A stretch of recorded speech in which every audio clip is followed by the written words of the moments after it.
Hey everybody, hi. How are you? I'm Johnny or John, Jonathan, whatever you want to call me.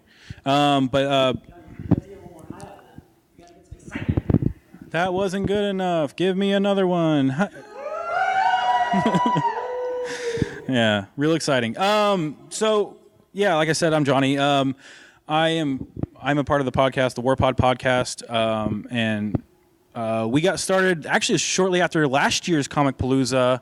We got started on the Houston Nerdcasting Collective, and I'm not ashamed to say it was actually we didn't do anything for months after that. We formed it, and then nothing happened. But no, we're a collection of podcasts, is what we are. Why are you laughing at me? You got to tell them how it started. Yeah. We went to a podcasting event, and then somebody pointed out that there's no central Houston podcasting group that labels itself that way. I didn't want to tell that story because I wanted it to be my idea. But now everybody knows that it wasn't my idea. I'll do it. Yeah. It was kind of an idea me and Carrie were talking. Originally, yes. I was trying to steal it from you. Yes, absolutely. So that's what happened. I stole an idea. Hey, everybody. Yeah. But like I said, we didn't do anything for a little while, and I was like, because we're all really busy with our own podcasts. That's what happened, really. And so we decided to do what we call the question of the week, and that's one of the things that it kind of makes us united in a way. We ask a question, and then everybody on their own separate podcast answers it, and it's kind of a cool little thing. Before I get too far into my whole thing, let's have everybody actually introduce themselves and say what podcast they are from and all that good jazz. So, My name is Mark, and I'm with Rebel Radio Podcast, and we're found at trustmeI'mAJedi.com and also on this awesome network we're getting going. And we have two other hosts on the show, and we're semi every other week. And we're pop culture, current movies, things like that. And I do it with my two best friends, and we just have a lot of fun doing it. I'm Cassie from Sarah and Cassie's Nerdy Adventure. Best way to describe us is I'm actually going to read it because I don't memorize anything ever, and this is way more awesome than anything that I could ever say. Do you like ladies with brains as big as their busts? Ever wonder about the connection between narcissism, vaginas, and yarning? Then Sarah and Cassie's Nerdy Adventure is the podcast for you. Sarah and Cassie's Nerdy Adventure talks about crafting, gaming, books, and so much more. From adventures at cons to drinking shenanigans, these snarky ladies will have you laughing, crying, and puking a little bit in your mouth. If anyone's interested, I have cards up here that has all... Oh, stop. That has our information.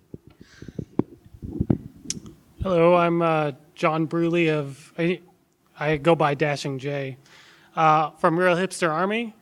It's mostly about basically me, the hipster, being in love with nerd culture and just kind of having to deal with that. I have different opinions. I have rotating co-hosts, one of them being here, Christina the Bounty Hunter. Another is Sammy the Noob and Big Feet, and it just... that's just what it's about, yeah. Oh, and I have an extreme fear of speaking in front of a crowd. So if I seem a little nervous, that's why.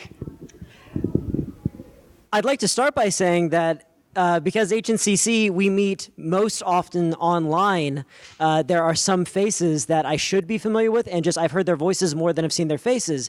This guy's an exception, but 7 days ago he had a beard. And I was just about to ask you what show you were on. And I know very well. I'm sorry. Hi, I'm Zach Nanimus. I am part of the Warlocks Entertainment System and one of the co-hosts for the War Pod that I co-host with Johnny Dim. And I thought Johnny was sitting next to me. I saw a person sit next to me, and I made some assumptions while I was looking at all you beautiful people. So the next person will not be Johnny Dim. Hello, everyone. I didn't mean to prima donna and be late. I'm so sorry. My name is George. I am with the Metal Geeks podcast. I'm one of the three co-hosts, and we do a show about metal music, geek stuff, theme parks, comics, movies, and news, and all that jazz. And anything pretty much nerdy, and I give my opinion on stuff. You were supposed to show up over here. I know, pass it back down. We got another new guy. Oh, I'm an even bigger prima donna. I made you pass the mic all the way down. And I'm having a hard time keeping everyone in the shot. It's not that you. So, anyways, I'm Justin Corbett, the host of Comical Podcast, which is a comedy show all about comic books. We do a lot of interviews with creators and do weekly reviews and giveaways and things like that. But looks like the entire HNCC is here. I was not expecting. I was not expecting that as well. So I'll pass this back to Johnny. Well, I'm not going to let you pass the mic to me without mentioning also that you're also a comic creator. Yes. Okay. Well, George, way down at the other end, so we're going to do a lot of passing back and forth. And I decided to write a comic together. And we started working on that back in January. And now we have something physical we can show people, which is a preview book that we have down at booth 1900, if you want to come check it out. It's basically the story of two brothers in the 1930s who stumble upon a cabin that was 10 years ago used by H.P. Lovecraft and Nikola Tesla for otherworldly experiments. And when they find the cabin, they don't just like play around. They start messing with the equipment, unleash kind of a hellish army, and then have to, fight to put it back. But they don't just fight to put it back. They try to make money off of it because they're scummy little kids. All right, and I know, like again, if you're late to the party or whatever, you see us talking to a mic and you don't actually hear us over a PA system or whatever. You're welcome to come in a little closer because we have to talk kind of without an actual mic. This is just for our recording. But no. So what I was going to get into a second ago was. So, like I said, the questions of the week is like one of the main things we do that kind of ties us together. So, what we're going to do with this. Yeah. So what we're going to do is, with this panel here is we're actually going to kind of do like an extended version of the question of the week that we usually do. So we're going to ask some questions about Comicpalooza and some other stuff that's that might be interesting to a bunch of nerds. So, yeah. Thank you, Rob. So my first question is kind of several questions in one. Since we are at Comicpalooza, and this whole Nerdcasting collective thing kind of happened at Comicpalooza last year, I kind of was curious about which Comicpalooza was your first, how this particular con is going for you so far, some interesting things you may have seen, that kind of stuff. Sure. My first Comicpalooza was 2012, I believe. But I'm having fun. I always have fun. Sure. It's a great show. They always have really good guests, and they always treat their people right.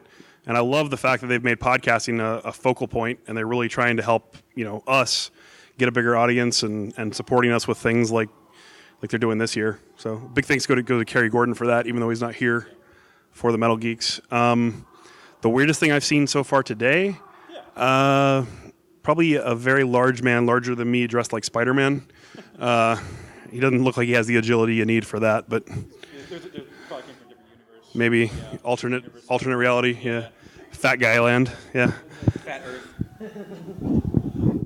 My first Comicpalooza was 2011. I actually work for Comicpalooza on staff, so I do some website stuff for them. And my best moment was probably meeting Danny Trejo a few years ago. That was really cool. It kind of happened on the fly, and it was really neat. And actually, last year we were on a big panel with Justin and guys. That was one of the really cool moments too. We had Ming and Mike from the Comic Men, so that was really neat. What is the weirdest thing today? It was kind of similar to Justin. I saw a guy who should not have been dressed like the Hulk.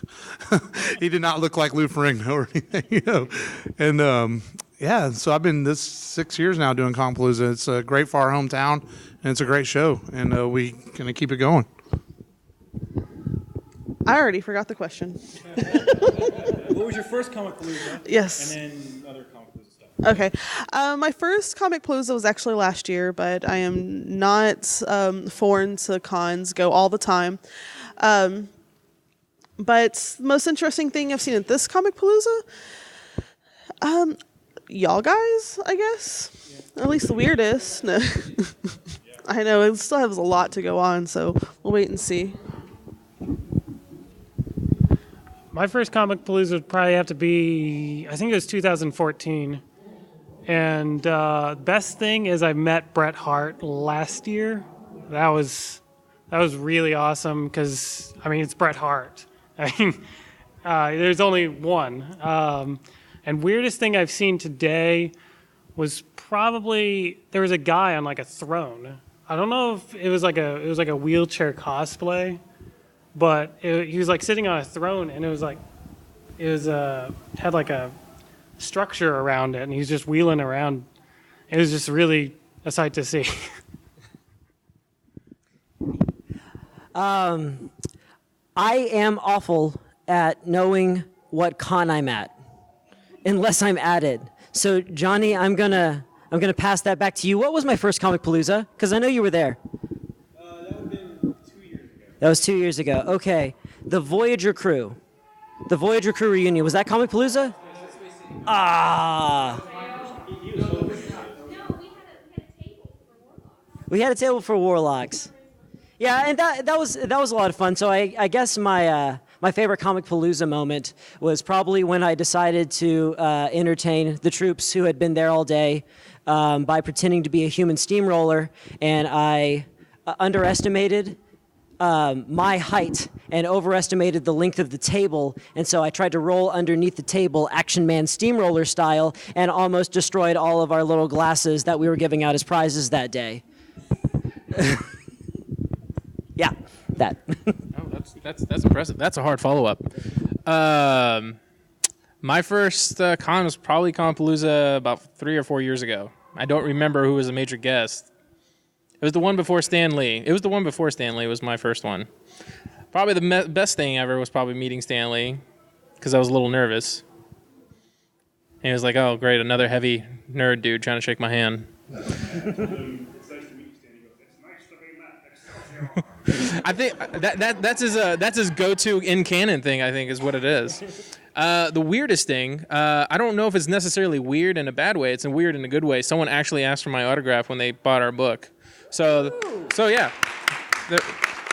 So there was that. That was the coolest thing, and what's also weird as well. You're holding onto the cord there, Zach. Yeah.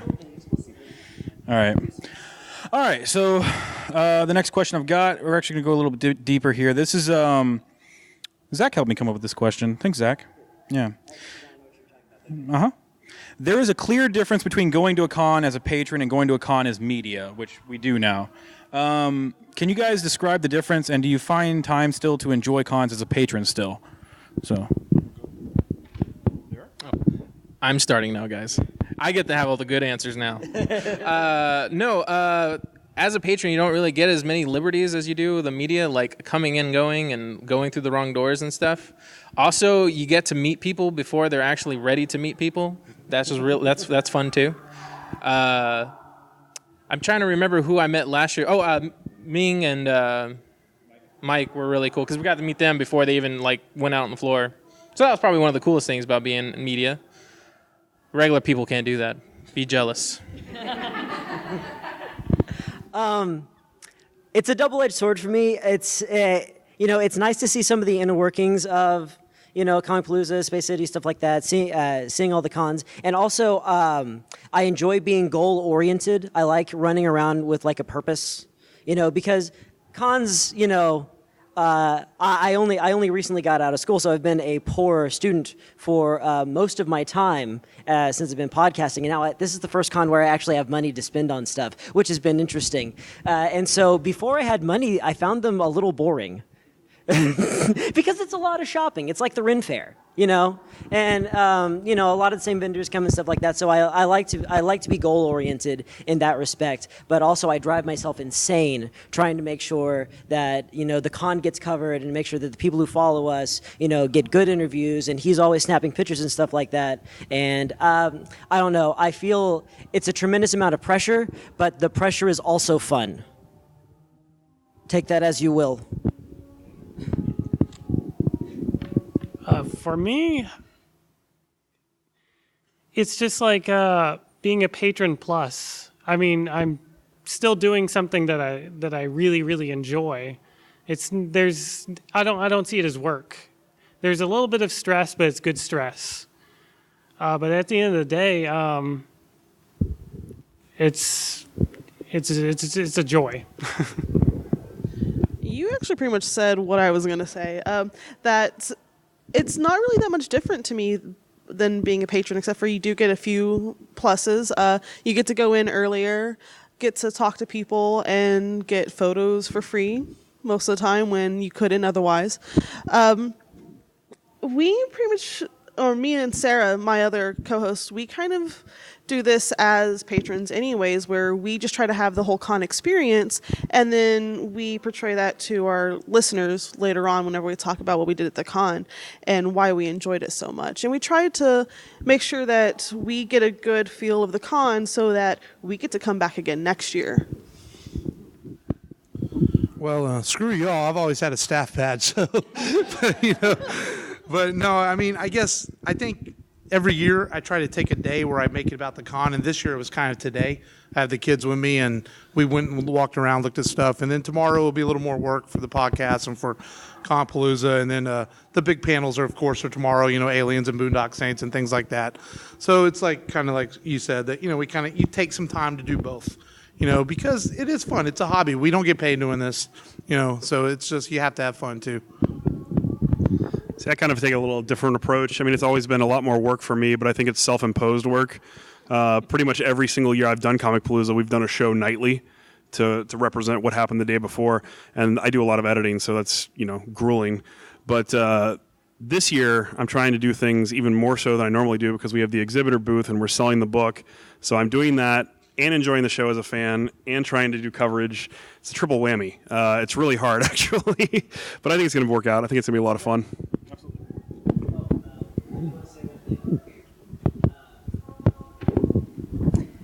There will not be an opportunity for questions at the end, so don't expect it. No, what I mean is you can ask us a question at any time.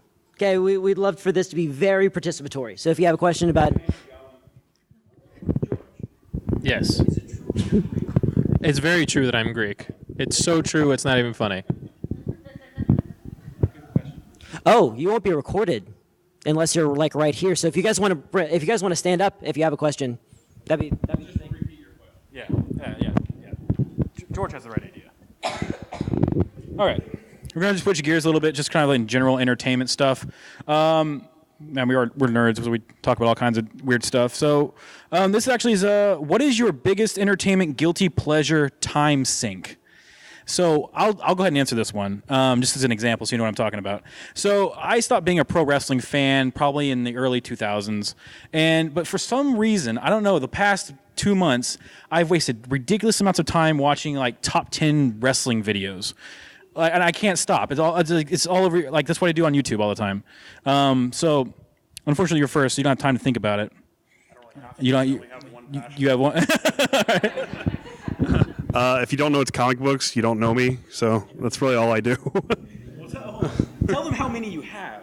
I have about 18,000 comics. I've been a collector for a really long time. I'm a big fan. I read most titles that come out every month, and I love talking to creators, and that's what led me to write my own book. You have a question? Now you're making your own. How many of those have you not read? Maybe 200.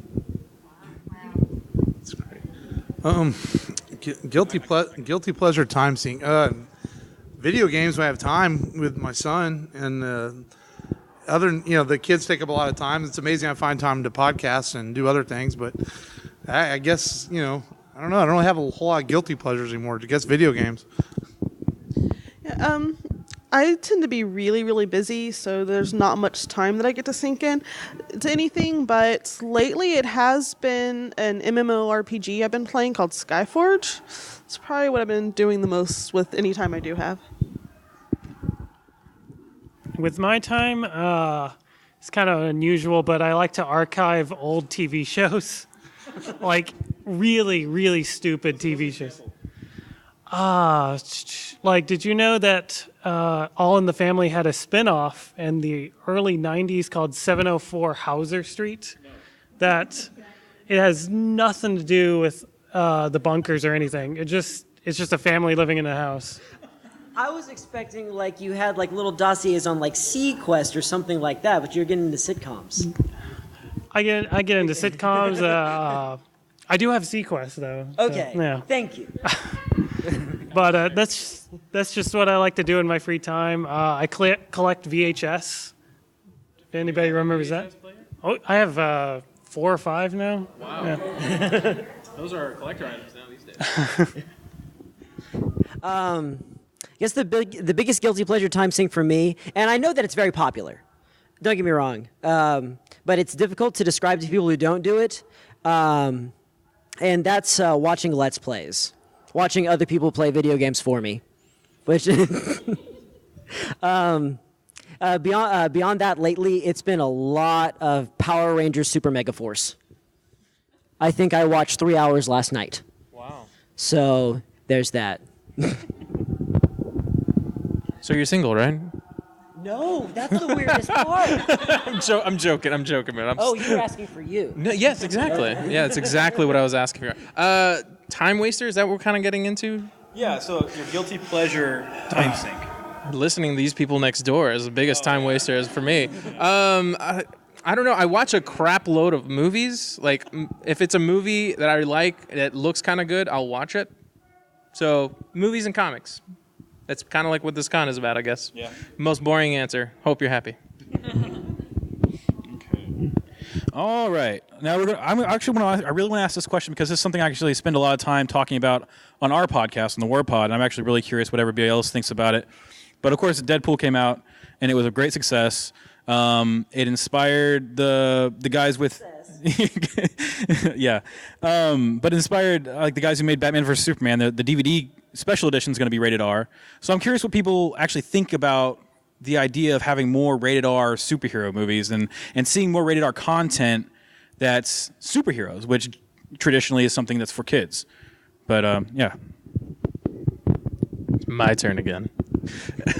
I don't think the unrated Batman movie was supposed to be rated R because of Deadpool. I think it was already supposed to be rated R before Deadpool came out. That's just what I think I heard.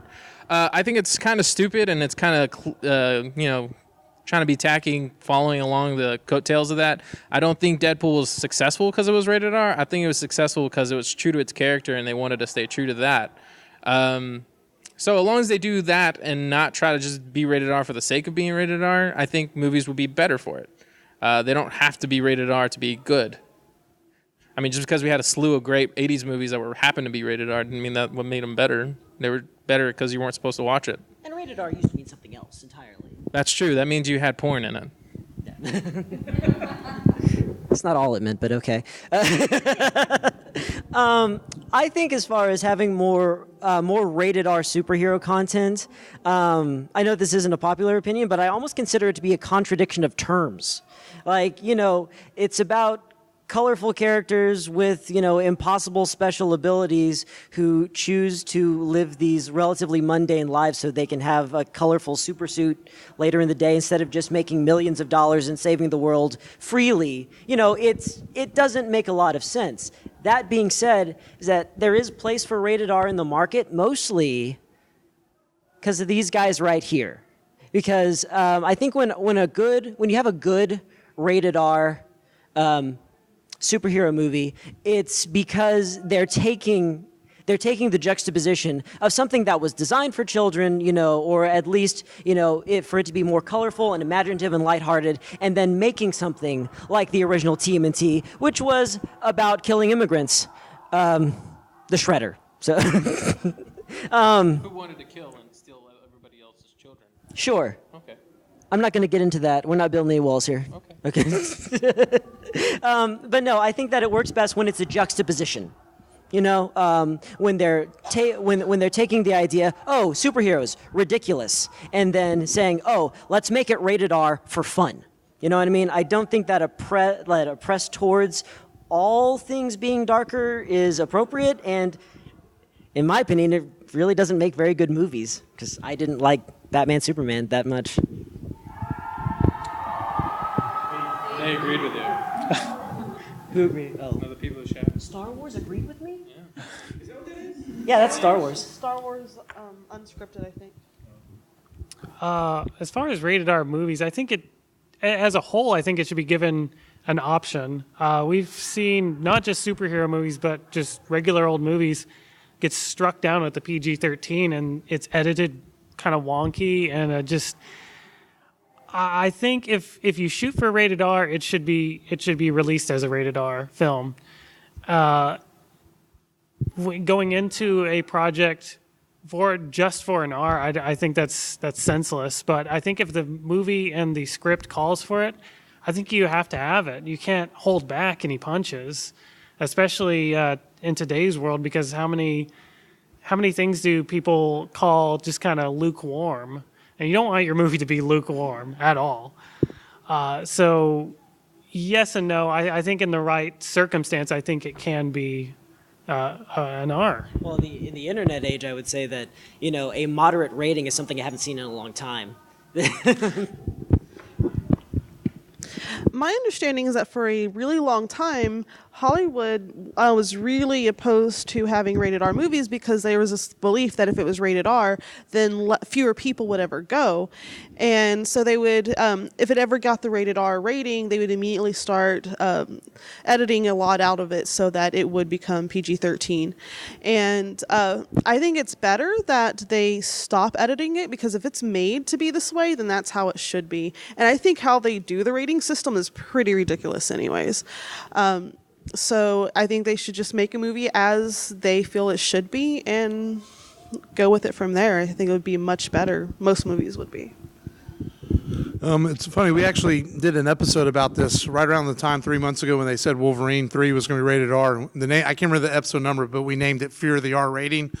And we kind of came to the conclusion that if Nolan can do 3 fantastic Batman films not rated R and still be very good, then not everything needs to be rated R, especially a character like Wolverine, who's always been accessible to children. Now all of a sudden, I can't take Michael to go see it because it's going to be rated R. And but there are characters like Deadpool, to say what George did, the character's done right and there's a reason for it if that character is that reason. But not every character needs to be rated R. And I continually go back to Nolan. I think Nolan proved you can make great comic book films and they don't have to be rated R.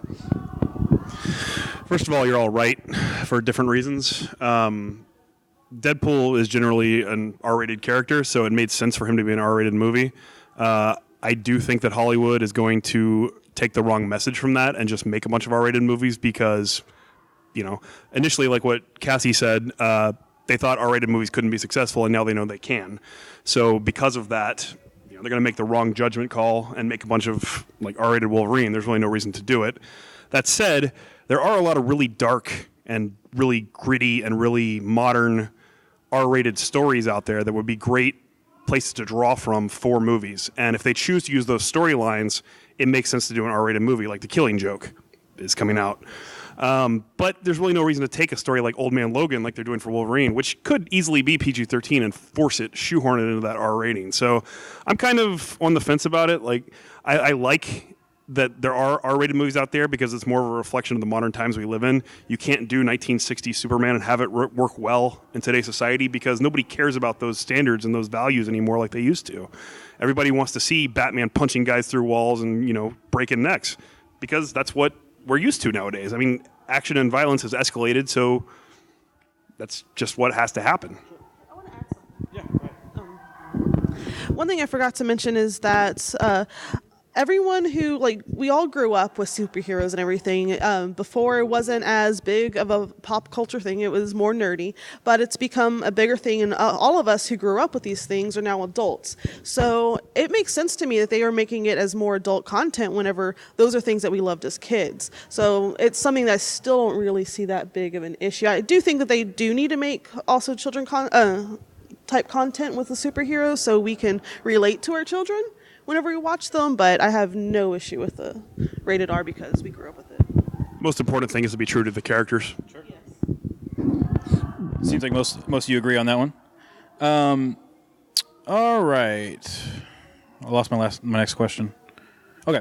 So also, I just want to let everybody know if you're here for the raffle, that will happen in a few minutes. We'll probably do another, just in case we're boring you. Just wanted to throw that out there. But no, I wanted to ask about, okay, so when a movie or a TV show is based on a comic book or a novel, we get a lot of those because no one ever wants to do any new properties anymore. It's let's do what sells, right? So I was curious about When you guys see a movie coming out like that or a show, are you compelled to go back and read the source material? Is that important to you? In your experience, is that something that has proved to be something good?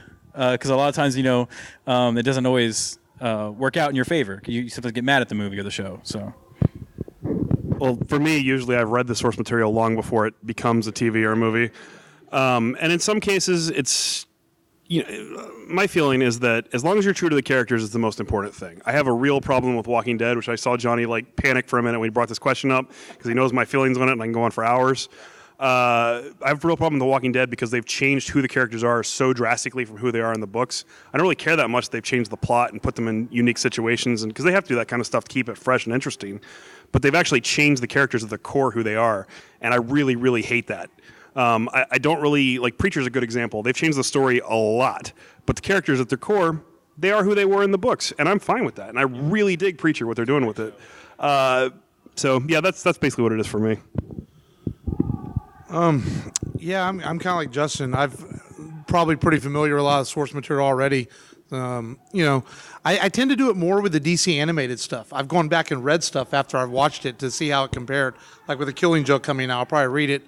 Actually, I got up this morning before I came here and bought tickets for the one-day theatrical screening they're doing. That's cool. Yeah, it's really cool. And so stuff like that. But I think with all the Civil War and Batman v Supermans and all that, I just go into it with an open mind. And like Justin says, I think as long as I get the characters right, and I don't think that was necessarily the problem with Batman vs. Superman. It had other problems, but we won't get into that. But yeah, and that, yeah, but I'm familiar with a lot of stuff. I never read Civil War, so I couldn't really compare that one. But I thought the movie was good. So, as long as they get the characters right and stay somewhat close, I think I'm okay with it. My big thing is Star Wars, and I grew up with it. It was really bonded my family together. We read the books, watched the movies and everything. So whenever Disney first bought it, we were really excited because they tend to do really well with a lot of things that they take on. But then when they got rid of the extended universe, it kind of destroyed part of how we felt, because my sister was named after a character who's in the extended universe, and she was like, they destroyed me. She had to have her name changed. Not yet, maybe. Her character actually might be Rey, how they changed everything, because there's a lot of things in the extended universe that are very similar to what they are currently doing, and we think they're just kind of twisting it a little bit to keep it a surprise, I guess. But I have a problem with them getting rid of the extended universe because there are so many amazing things, and now I'm like, what's real and what's not anymore whenever it comes to it. So yeah, I have a little bit of a problem whenever they change things like that. It's funny you should mention that, because I was really saddened to hear that Dash Rendar isn't part of the canon of the movies anymore. From Shadows of Empire, if anyone's ever played the game or read the book. My favorite games. But when I was a kid, that's when the Tobey Maguire Spider-Man came out, and I never really picked up a comic book. I mean, I read him here and there, but I never really touched one. I never really thought about it. But it's when it comes to source material for a comic book, and you've never read the comic book, and it's one of these characters that's been around for 50 years, it's a little overwhelming. I really, really enjoy on YouTube, there's people that kind of do an origins kind of video about where they came from, what they're about.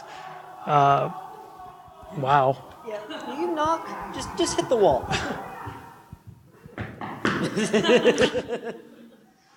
But I Right?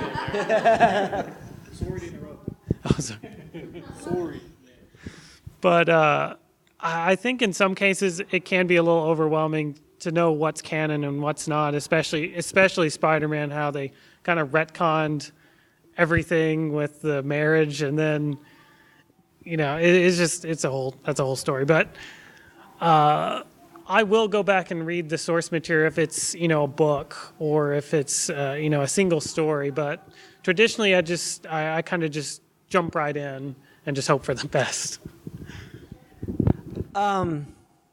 Yeah, I totally get what you're saying with being overwhelmed by the amount of stuff, and it's logically, as I've learned more about storytelling over the years, I've realized that if you're going to make a movie about Spider-Man, you got to trim some of that out. And I think I was Ryan, what are you doing here? Hey guys, it's Space City Nerd.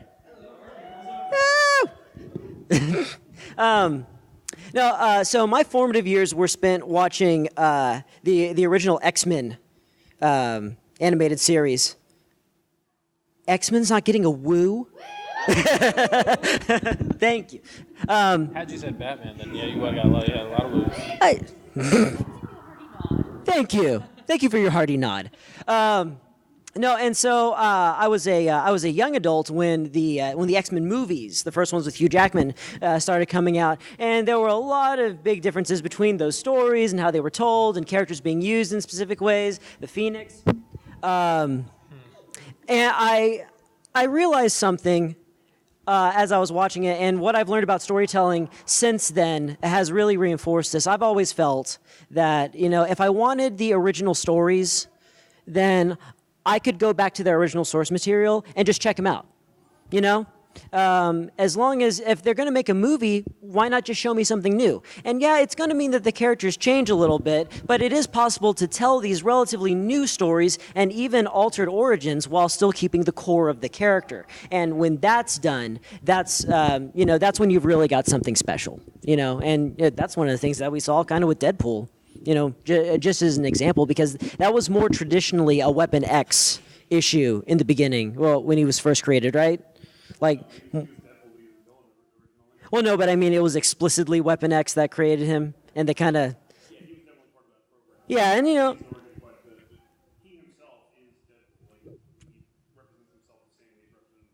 precisely, and that's what I like. Show me something new. Keep the characters the way they were, the story the way they're different, and just read my mind and give me what I want.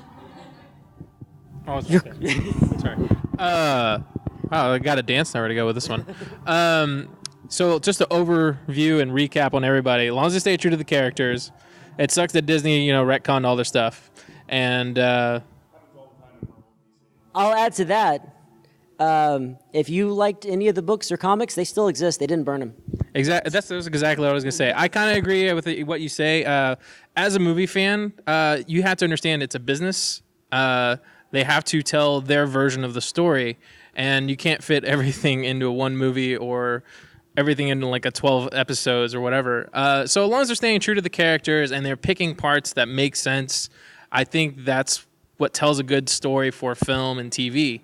And there's some people who get it right, like Preacher, for example, has got it right. The new show Outcast is really good. Deadpool is one of them. Daredevil got it extremely right. They got the character just right. I never read Jessica Jones, but I hear she's pitch perfect as well, especially if you like superhero sex. And yeah, exactly. Who doesn't? And that's what I think about that. The Sentry doesn't like superhero sex. There. All right, so those have been pretty long-form answers, so we're going to do something real light and easy. I might get some eye rolls for this one, but Star Wars or Star Trek? Is there anything but Star Wars, yo?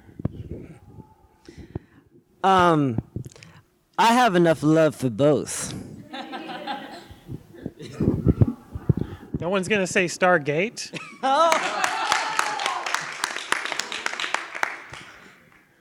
But given the choice of Star Wars and Star Trek, Star Trek. I like Captain Kirk. I enjoy both, but if I have to choose, I'll choose the one that I have like inked all over my body, Star Wars. Star Wars all the way, considering our podcast is found at trustmeonmajedi.com. So. Yeah, Star Wars comics are better. It's a very comic book answer. I'm not going to pretend to have seen a Star Wars movie. All right, since we are podcasters, this is actually a... What? Oh, shut up.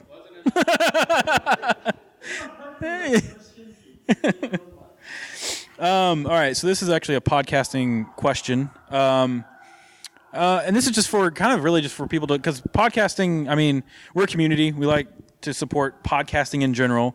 So I'm curious, other than, I guess, any shows that are on in the Houston Nerdcasting Collective, what other shows do you listen to and which would you recommend to people?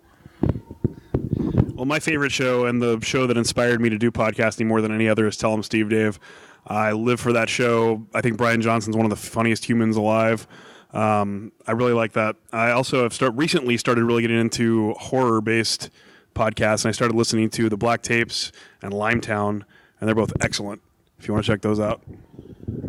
Right now, other than I really do listen to everybody's shows here, and I'm with Justin. I listen to a lot of Kevin Smith stuff on his network. He kind of inspired us too, and I really like Mike and Ming's I Sell Comics, and Tell 'em Steve Dave. If you're not listening to that, that show's absolutely hilarious. You'll laugh every time. I listen a lot to the whole Stuff network, like stuff your mom should tell you, or stuff you didn't learn in history class. Stuff you should know. There's just a whole bunch of them, and I really enjoy them, as well as Serial, although I'm not as big of a fan of this season as I was the first season. Welcome to Night Vale, Truth, Moth. I listen to a lot of podcasts. Yeah. Oh, you like Moth? Yeah, that's a really fantastic. Trying to think of what else. Skeptic's Guide to the Universe is another really big one I like, and there's a lot, usually educational, that I listen to. What do you mean?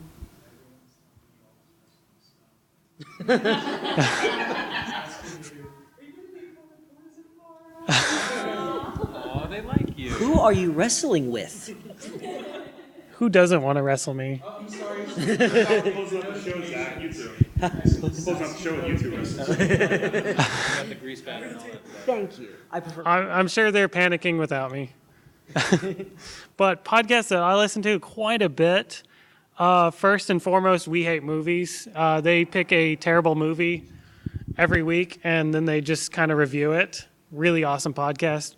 Radiodrome is all about 80s film. Great podcast, one of my favorites.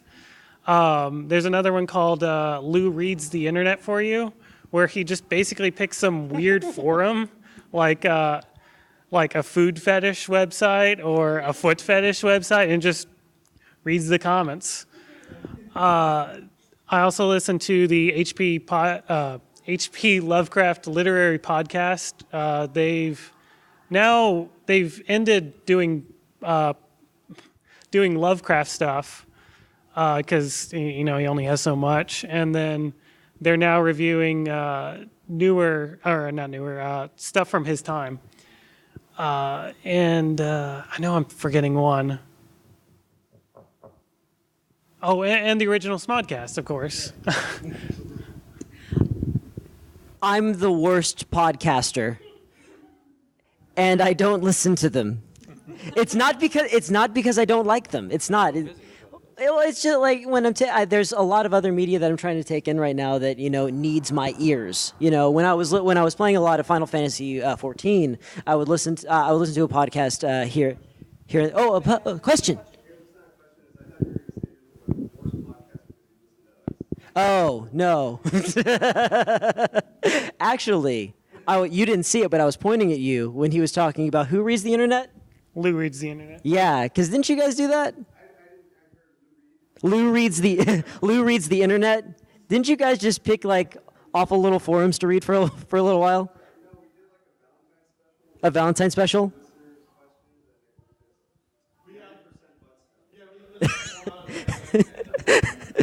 First off, if there's not a show already that's called 90% Butt Stuff, we have the wrong internet.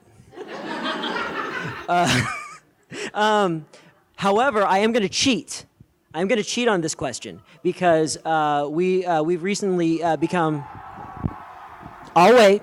John, you were at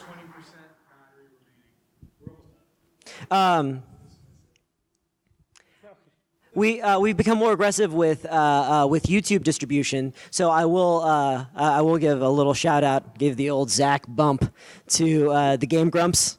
which I definitely enjoy. Also, the Game Theorist, and one that's a little smaller, and that is Playing the music, bro.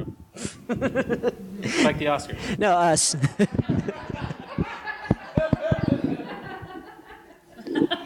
I'm not going to make fun of your people's economy. I'm above that. Fix that problem.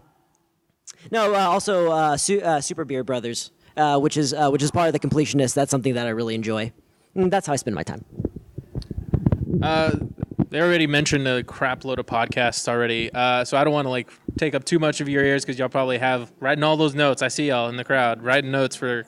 So the thing is if you find a podcast that you really like or something that you have an interest in, there's a podcast for it. Me personally, I've been listening to a lot of Harmontown lately, and How Did This Get Made? I've been really getting into live show, participating with the audience and talking to them, asked questions. I really find that more interesting than a few dudes sitting in a basement somewhere and talking to themselves. I really like interaction with people, and I think interaction with people is a lot more important than people's opinions. But that's just me. Is that mostly through Twitch, where you see that kind of thing, where you do live shows? No, it's just podcast shows, real life podcast. For example, Hollywood Babylon. That's a live show. Oh, so they'll have a crowd with them. Right. Oh, okay. Right. Yeah. So that's what I've been enjoying mostly. That's because I enjoy people's interactions. That's just me. And I'll add to that. I listened to a lot of those that you guys mentioned, but I also listened to Nerdist. He does some great interviews as a cool guest. And Risk. Risk is a great podcast. Yeah. And I think that's really all we're going to have. So I think that's it. I'm sure there is one. I am. Okay. And sometimes when I get really drunk and it's 3 a.m. and I got nothing else to do, I listen to Space City Nerd. What? No, when I get really drunk and it's 3 a.m., sometimes I listen to your podcast. Yeah. But yeah, that's what we got. Thanks, guys. Yeah.